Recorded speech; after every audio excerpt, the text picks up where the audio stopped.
नमस्कार प्यारे बच्चों, आज की इस मैथ्स की ऑनलाइन कक्षा में आप लोगों का बहुत बहुत स्वागत है। उम्मीद करते हैं कल हमने आपको सेकंड पार्ट का क्वेश्चन कराए थे 3.4 एक्सरसाइज के क्वेश्चन नंबर सेकंड के दो पार्ट हम डिस्कस कर चुके हैं।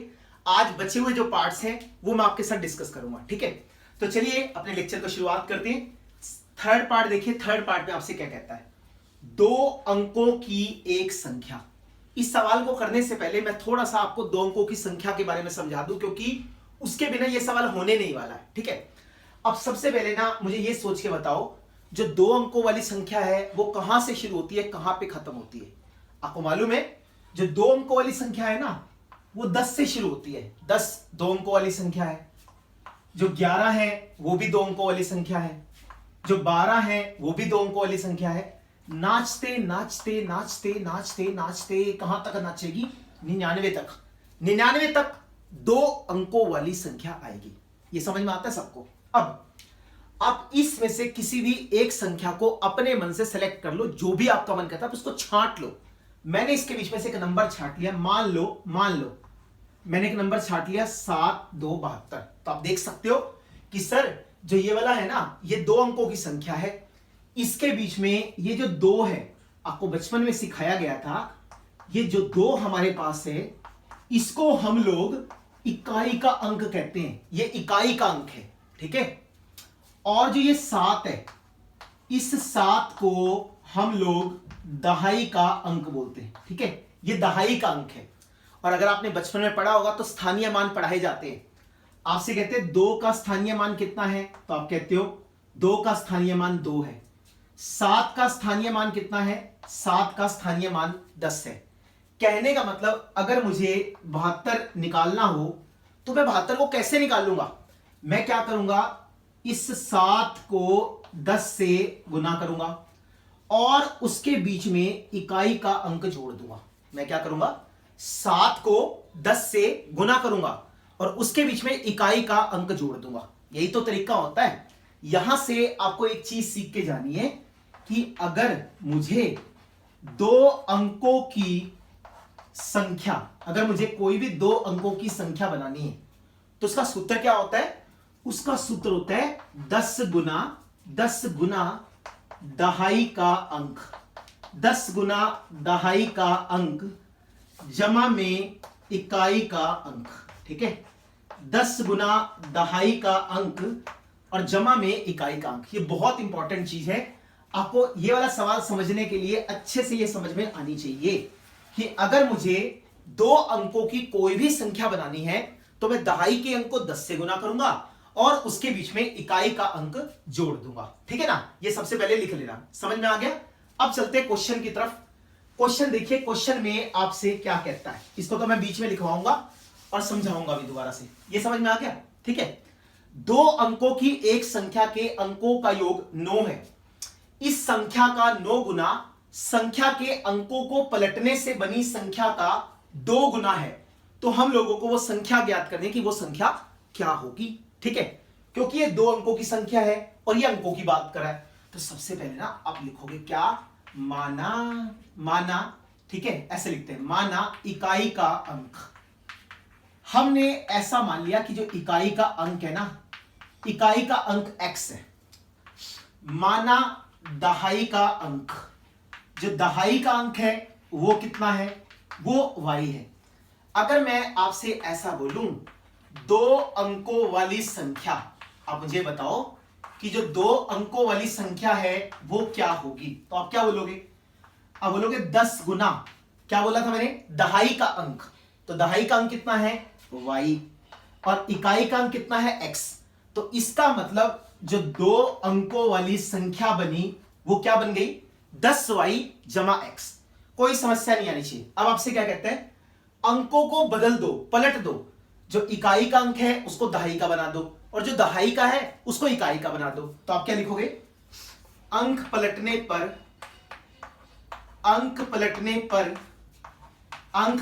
पर बनी नई संख्या, ठीक है। जब हमने अंकों को पलटा तो नई संख्या क्या बनी, इस बार 10 गुना दहाई का अंक, तो उल्टा कर दिया। अब दहाई का अंक कौन बन गया, x बन गया। तो 10 गुना x जमा y।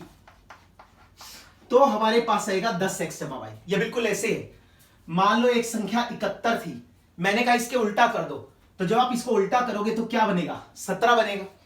ऊपर वाला कैसे मिल रहा था, 10 गुना 7 जमा 1, और ये कैसे मिलेगा, 10 गुना 1 जमा 7। तो वही तो मैंने यहां पे लिखा है कि दहाई वाले को इकाई बना दो, इकाई वाले को दहाई बना दो। समझ में आ गया यहां तक? चलिए अब चलते हैं प्रश्नानुसार, है ना। प्रश्नानुसार जो प्रश्न भाई साहब हैं, प्रश्न भाई साहब क्या कहते हैं, प्रश्न भाई साहब कहते हैं इसके अंकों का योग 9 है। तो आप इसको लिखो, जो अंक हैं उन अंकों का योग कितना है, 9 है। अब इसमें अंक कौन कौन से हैं, एक तो x है और एक y है, तो x में y को जोड़ेंगे तो 9 के बराबर आ जाएगा। कोई दिक्कत वाली बात नहीं, समझ में आता है। आगे चलते हैं, इस संख्या का 9 गुना, कौन सी संख्या का, जो हमने पहले बना रखी है, ओरिजिनल है हमारे पास। इस संख्या का 9 गुना किसके बराबर है, अंकों को पलटने पर बनी संख्या का 2 गुना। जो अंकों को पलट के संख्या बनती है उसका दुगना है, दुगना, ठीक है। तो दुगना है किसका, जो अंकों को पलट के संख्या बनी थी। तो अंकों को पलट के संख्या क्या बनी थी, 10x जमा y, सही है। अब इसकी गुना करते हैं, बोलो क्या बनेगा, 9 की गुना 10y से करेंगे। जब 9 की गुना 10y से करेंगे तो क्या आएगा, 90y। 9 की गुना x से करेंगे तो हमारे पास क्या आएगा, 9x। 2 की गुना 10 से करेंगे तो हमारे पास क्या आएगा, 20x। और 2 की गुना y से करेंगे तो हमारे पास क्या आएगा, 2y आ जाएगा। कोई समस्या नहीं। अब इस सारे को उठा के इधर ले आओ, देखो क्या बनता है। तो हमारे पास बनेगा कितना, 20x जमा में 2y, इधर तो हो गया 0। जब ये इधर जाएगा तो माइनस का 90y हो जाएगा, और जब ये इधर आएगा तो माइनस का 9x हो जाएगा। ठीक है, बिल्कुल आसान सी चीज है। चलो 20 में से 9x जाएगा तो कितना बचेगा, 11x। 2y में से 90y जाएगा तो कितना आएगा, 88y आएगा। 11 को कॉमन निकाल लो बाहर, तो यहां रहेगा x। अच्छा, माइनस का 8y ऐसा बन जाएगा। इस 11 को उठा के नीचे लेके आओ, जब इस 11 को उठा के नीचे लेके आएंगे तो x माइनस 8y, इसको मैं लिखूंगा तो 0/11। 0 को किसी भी चीज से भाग करें तो उसका उत्तर 0 आता है। तो अब हमारे पास 2 समीकरण बन गए, एक समीकरण ये है, एक समीकरण ये है। दोनों को हल करते हैं, देखो कैसे करेंगे। तो x माइनस 8y बराबर 0, तो ये वाली जो चीज है ये है समीकरण नंबर 2। पहले वाला क्या है, पहले वाला है x जमा y बराबर 9, ऐसा होगा क्योंकि x का गुणांक बराबर है तो किसी और से गुणा करने की जरूरत ही नहीं है, तो घटा दो। प्लस है तो माइनस, ये माइनस ये माइनस, तो यहां क्या लिखेंगे, यहां पे हम लिखेंगे घटाने पर। तो हमने इसको घटा दिया तो भैया जी x से x कट गया, तो माइनस का 8y माइनस का 1y कितना बनेगा, माइनस का 9y। यहां माइनस 9 कट गया तो y का जो मान है वो कट के कितना आ गया, 1। तो y का मान 1 आ गया। इस y के मान 1 को समीकरण नंबर 2 में लगा दो, बताओ मुझे क्या बनेगा। जब इसमें लिखेंगे x माइनस का 8 गुना 1 किसके बराबर आएगा, 0 के। जब ये 8 उधर चला जाएगा तो x का मान कितना आ जाएगा, 8 आ जाएगा। तो हम यहां से देख सकते हैं कि जो x है इसका मान 8 है और जो y है इसका मान 1 है। लेकिन हमें xy नहीं चाहिए, हमें तो संख्या चाहिए। अब मुझे बताओ संख्या थी क्या, 10y जमा x। तो मान लगा दो, क्या लिखूंगा, 10 गुना 1, x का मान 8, इसको लिखूंगा 10 जमा 8। 10 में 8 को जोड़ेंगे तो क्या उत्तर आएगा, 18। तो आप यहां से लिख सकते हो कि जो 2 अंकों वाली संख्या है, 2 अंकों वाली संख्या का जो उत्तर आएगा वो किसके बराबर आएगा, 18 के बराबर आएगा। बिल्कुल सिंपल, कोई दिक्कत ही नहीं। हमने मान लिया इकाई का अंक x, दहाई का y, तो संख्या क्या बनी, 10 गुना y जमा x। तो 10y जमा x, जब अंकों को उल्टेंगे तो 10x जमा y, क्योंकि अंकों का योग 9 है तो x जमा y 9 के बराबर। इस संख्या का 9 गुना किसका, ये वाली संख्या का 10y जमा x का 9 गुना बराबर है 2 गुना 10x जमा y। बीच में गुना करा, इस सारे को उठा के इधर लेके आए। 20x में से 9x से गया तो 11x, 2y में से 90y गया तो 88y। 11 को बाहर निकाला, 11 नीचे जाएगा तो x माइनस 8y बराबर 0। दोनों समीकरणों को हल करके x और y का मान निकाला, हमें संख्या निकालनी थी। तो 10 गुना 1 जमा में 8, तो 10 जमा 8, तो उत्तर क्या आ गया 18। ठीक है, तो उम्मीद करते हैं ये वाला क्वेश्चन आपको समझ में आ गया होगा। इसके बाद नेक्स्ट क्वेश्चन देखते हैं। फोर्थ पार्ट देखिए, फोर्थ पार्ट में आप लोगों से क्या कहता है। चलिए इसके बाद फोर्थ पार्ट को देखते हैं। फोर्थ पार्ट में आपसे क्या कहता है। एक लड़की है मीना, बैंक से 2000 रुपए निकलवाने के लिए जाती है और बैंक के खजांची को बोलती है कि मेरे को सिर्फ 50 और 100 के नोट देना, इसके अलावा मत देना। तो जो खजांची है वो मीना को टोटल मिला के 25 नोट उसके हाथ में देता है, जिनकी कीमत 2000 रुपए है। अब आपको यह बताना है कि मीना को 50 रुपए के कितने नोट मिले और 100 रुपए के कितने नोट मिले। ठीक है, जो मीना है उसको 50 रुपए के कितने नोट मिले और 100 रुपए के कितने नोट मिले, यह हमें बताना है।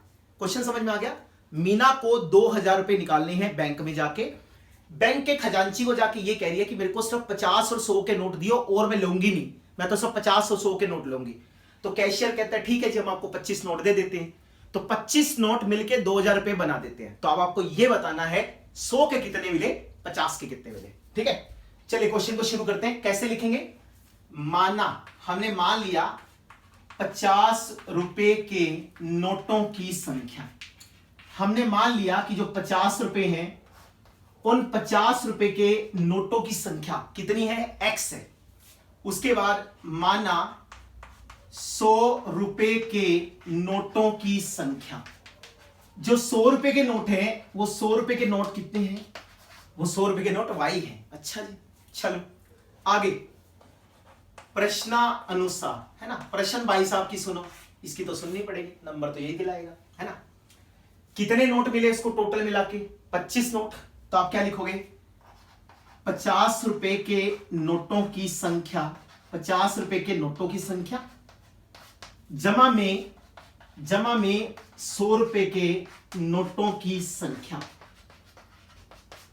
टोटल मिला के कितनी है, 25 है। अब 50 रुपए के नोट कितने हैं, x। 100 रुपए के नोट कितने हैं, y। तो x जमा y बराबर 25। समीकरण नंबर 1। इसमें कोई दिक्कत है तो बिल्कुल आप मुझसे पूछ सकते हैं, यहां तक तो कोई दिक्कत नहीं है कि आसान है बिल्कुल। अब हमने आपसे ये बोला 50-50 के 10 नोट मेरे पास है, तो बताओ कितने रुपए हैं।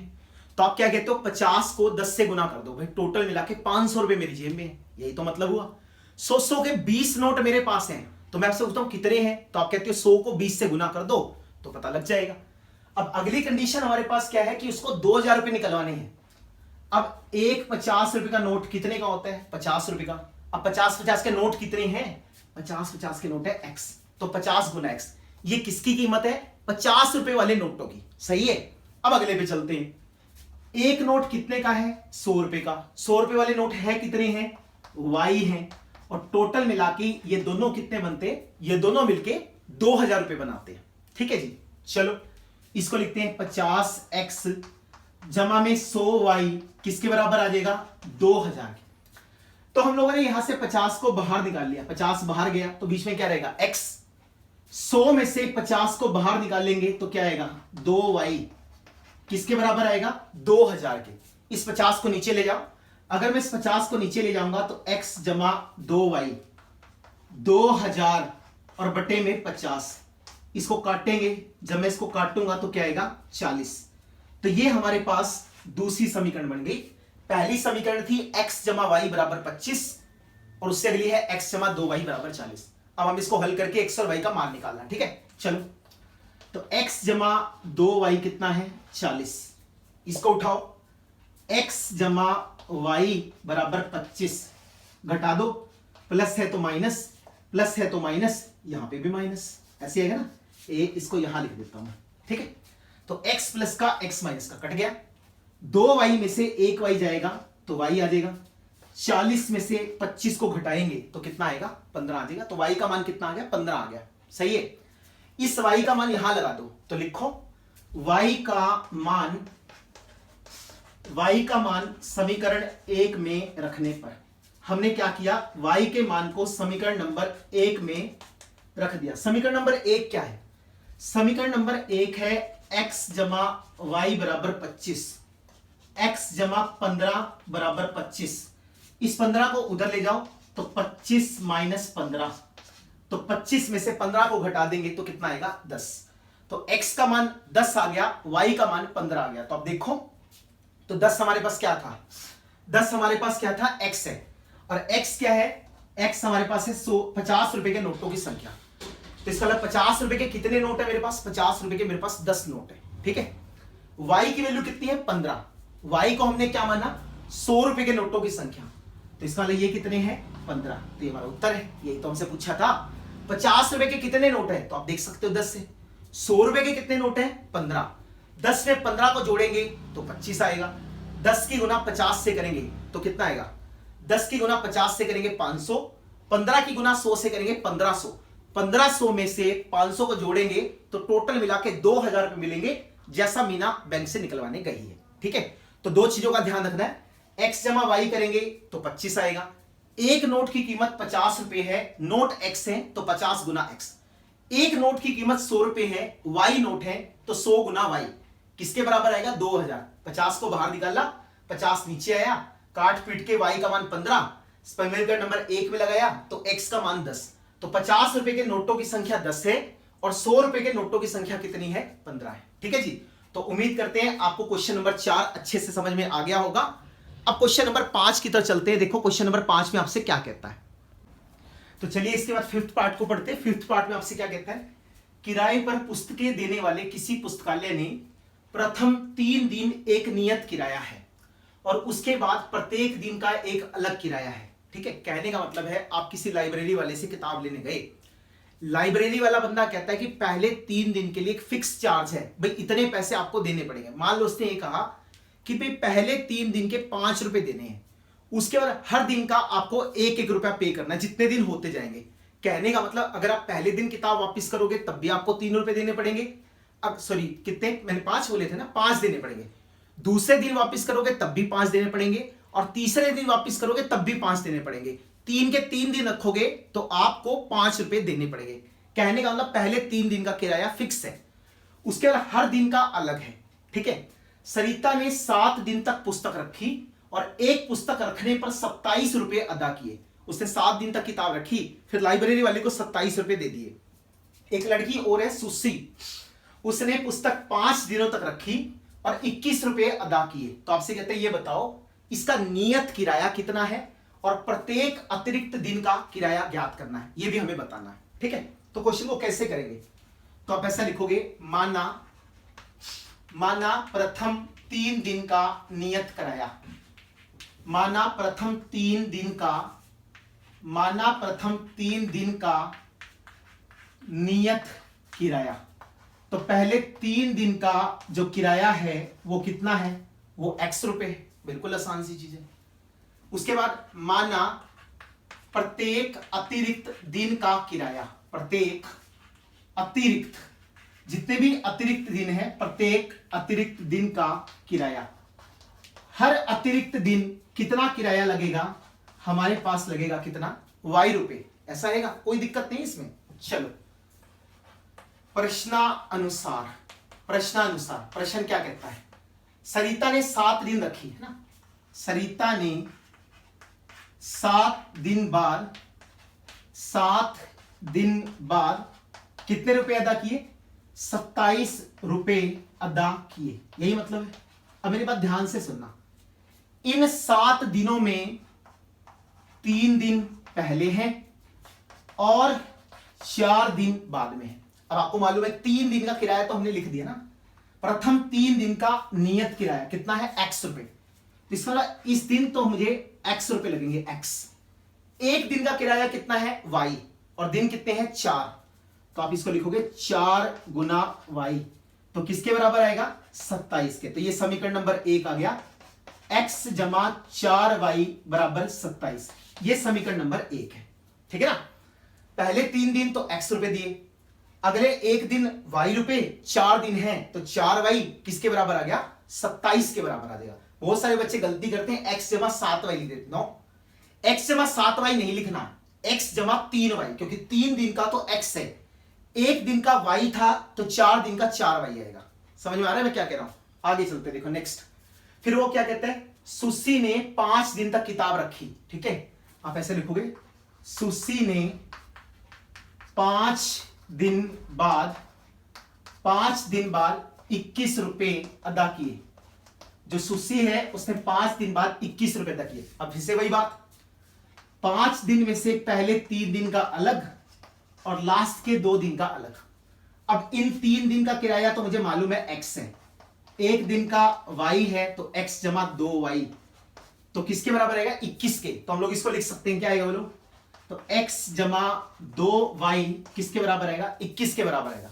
इन दोनों समीकरणों को हल कर लो, आंसर आ जाएगा। करो हल इसको लिखिए इसके नीचे, x जमा 4y बराबर 27 plus minus minus minus cut गया, 2 में से 4y गया तो माइनस का 2y, 21 में से 27 गया तो माइनस का 6, तो माइनस से माइनस कट गया तो y का मान 6/2, इसको काटूंगा तो 3 रुपीज आएगा। तो कहने का मतलब 1 दिन का किराया कितना है 3 रुपए।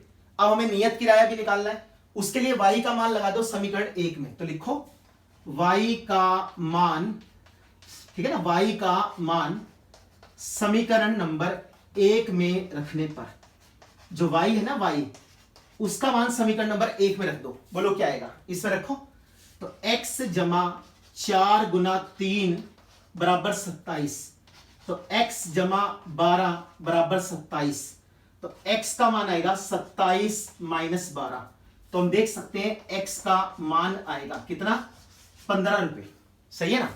तो x का मान आ गया 15 रुपए। तो हमसे यही तो पूछा था भाई 3 दिन का किराया कितना है, बोला 3 दिन किताब 15 रुपए दे दियो, उसके बाद जितने दिन एक्स्ट्रा रखता जाएगा हर दिन के 3 रुपए के हिसाब से आपको देने पड़ेंगे। जैसे उसने 7 दिन रखे थे तो 3 दिन के तो 15 आ गए, 1 दिन का 3 रुपए तो 4 दिन का 12 रुपए, तो 15 और 12 कितना हो गया 27, बिल्कुल सही है। उसने 5 दिन रखे थे, इसके कितने हो गए 15, 1 दिन का 3 था तो 2 दिन का 6, तो 15 और 6 टोटल मिला के कितना हुआ 21 आ जाएगा। ठीक है, तो बड़ा प्यारा सा और बड़ा सिंपल सा और बड़ा आसान सा सवाल था।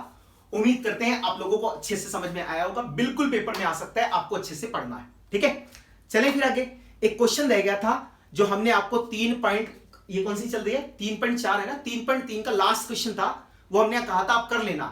उम्मीद करते हैं कर लिया होगा, एक बार मैं डिस्कस कर देता हूं आपके साथ, जिसका नहीं होगा वो कर लेना इसको। ठीक है, तो इसके बाद हम लोग 6 पार्ट को देखते हैं। पिछली एक्सरसाइज का 6 क्वेश्चन है ये, जिसको हमें प्रतिस्थापन विधि से हल करना था। मैंने आपको एक्सरसाइज के लिए दिया था, कई लोगों का हो गया होगा, जिसका हो गया होगा चेक कर लेना, जिसका नहीं हुआ वो समझ लेना। हमने आपको बताया था उम्र के जितने भी सवाल होते हैं वो सारे के सारे वर्तमान आयु को लेके होते हैं। 5 वर्ष बाद जेकब की आयु उसके पुत्र की आयु की 3 गुनी हो जाएगी। 5 वर्ष पूर्व जेकब की आयु उसके पुत्र की आयु की 7 गुना थी, तो उनकी वर्तमान आयु ज्ञात करो। ठीक है जी, 2 बंदे, एक जेकब है, एक उसका पुत्र है, तो आप क्या लिखोगे, माना जेकब की वर्तमान आयु, जो जेकब है ना, जेकब उसकी जो वर्तमान आयु है, उसकी वर्तमान आयु x वर्ष है, x वर्ष। फिर आप क्या लिखोगे, माना जेकब के पुत्र की, है ना, हमने क्या मान लिया, जेकब के पुत्र की वर्तमान आयु, जो जेकब है ना, जेकब उसके पुत्र की वर्तमान आयु कितनी है, उसकी वर्तमान आयु है y वर्ष। अब आपसे क्या कहता है, प्रश्नानुसार करो भी, शुरू करो। प्रश्नानुसार, है ना, प्रश्न हम लोगों से क्या कह रहा है, प्रश्न हम लोगों से कहता है कितने साल बाद, 5 वर्ष बाद, 5 वर्ष बाद, इसका मतलब आज से 5 साल के बाद। तो जेकब की उम्र कितनी हो जाएगी, x जमा 5, उसके पुत्र की कितनी हो जाएगी, y जमा 5। कोई बंदा अगर 10 साल का है तो 5 साल के बाद 15 साल का होगा, जोड़ के पता लगता है। ठीक है, क्या कहता है, उसकी आयु उसकी 3 गुना थी, तो इसका मतलब ये जो आयु है ये इसकी 3 गुना है, 3 गुना। ठीक है, तो x जमा 5, इसको लिखूंगा 3y, 3 की गुना 5 से करेंगे तो 15, इसको इधर लेके आओ, तो x माइनस का 3y, इसको मैं उधर ले जाऊंगा 15 माइनस 5, इसको मैं लिखूंगा x माइनस 3y बराबर 10। ये हमारे पास रहेगा समीकरण नंबर 1। इसमें कोई दुविधा नहीं होनी चाहिए, क्योंकि 5 साल के बाद जो उम्र होगी वो प्लस करके निकलेगी।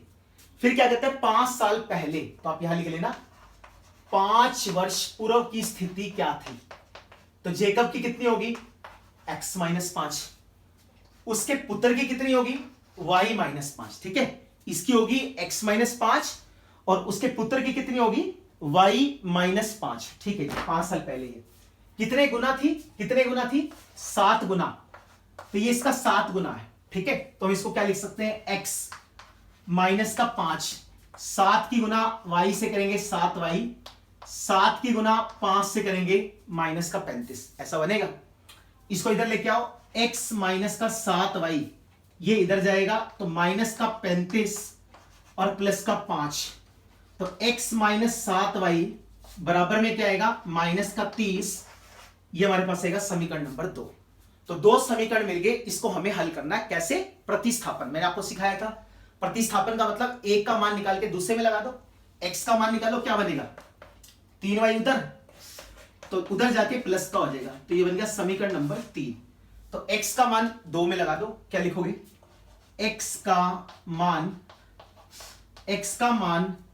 2 में रखने पर, हम लोगों ने x का मान जो है उसको 2 में रख दिया, तो फायदा क्या होगा उससे बोलो।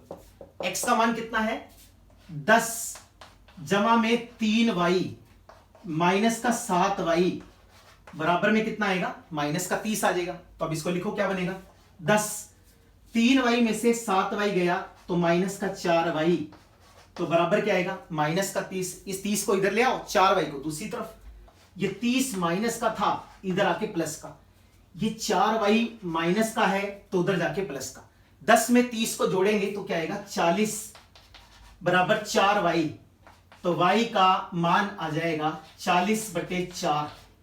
इसको काटेंगे तो हमारे पास क्या आएगा 10, तो y का मान हमारे पास कितना आ गया 10 साल। इसका मतलब उसके पुत्र की वर्तमान आयु y थी, तो हमने इसको क्या लिखा 10 साल आगे। समझ में आ गया। अब y का मान लगाओ किसमें 3 में, उसके बाद मैं यहां लिख रहा हूं, आप यहां लिख लेना या वहां लिख दो, वहां लिख देते हैं चलो, अरे कहीं भी लिख लो कोई फर्क नहीं पड़ता। इसके बाद मैं यहां लिख रहा हूं, आप लिखना y का मान समीकरण नंबर 3 में रखने पर, y का मान हमने समीकरण नंबर 3 में रख दिया, तो मुझे बताओ क्या बनेगा। तो आप उसको क्या लिखोगे x 10 जमा में 3y, तो y कितना है y 10 है, तो 10 जमा 3 गुना 10, तो x बराबर आएगा 10 जमा 30, 10 में 30 को जोड़ेंगे तो कितना आएगा 40 वर्ष। इसका मतलब जो जेकब है, जेकब खुद 40 साल का है और जो उसका पुत्र है वो 10 साल का है। ठीक है, बिल्कुल सिंपल और बिल्कुल आसान सा क्वेश्चन था, पिछले वाले की तरह था। जैसे पिछले वाले उम्र के जितने भी सवाल हैं वो सारे के सारे वर्तमान आयु को लेके करने होते हैं। ठीक है जी, तो उम्मीद करते हैं आपको क्वेश्चन समझ में आ गया होगा। इसके साथ हमारी एक्सरसाइज नंबर 3.4 भी खत्म हो गई है। 3.1, 3.2, 3.3, 3.4 में करा चुका। 3.5 में वज्र गुणन विधि है, जिसको हम नेक्स्ट टाइम आपके साथ डिस्कस करने वाले हैं। कल संडे आ रहा है, तो आपको 3.4 तक अपनी कॉपी अच्छे से कंप्लीट कर लेनी है, क्वेश्चंस को अच्छे से समझ लेना है। कोई भी दिक्कत आए तो बिल्कुल मुझसे पूछ सकते हैं, ठीक है जी, या कमेंट बॉक्स में डाल सकते हैं। जल्दी से जल्दी आपकी समस्या का पूरा समाधान करने की कोशिश की जाएगी। वीडियो अच्छी लगी है तो प्लीज इसको लाइक कर देना। चैनल को सब्सक्राइब नहीं किया तो सब्सक्राइब करना बिल्कुल मत भूलिए। दूसरों को भी बताइए ताकि वो लोग भी घर बैठ के शांति से अपनी पढ़ाई कर सके। तो नेक्स्ट वीडियो में मिलेंगे, तब तक के लिए बेस्ट ऑफ लक।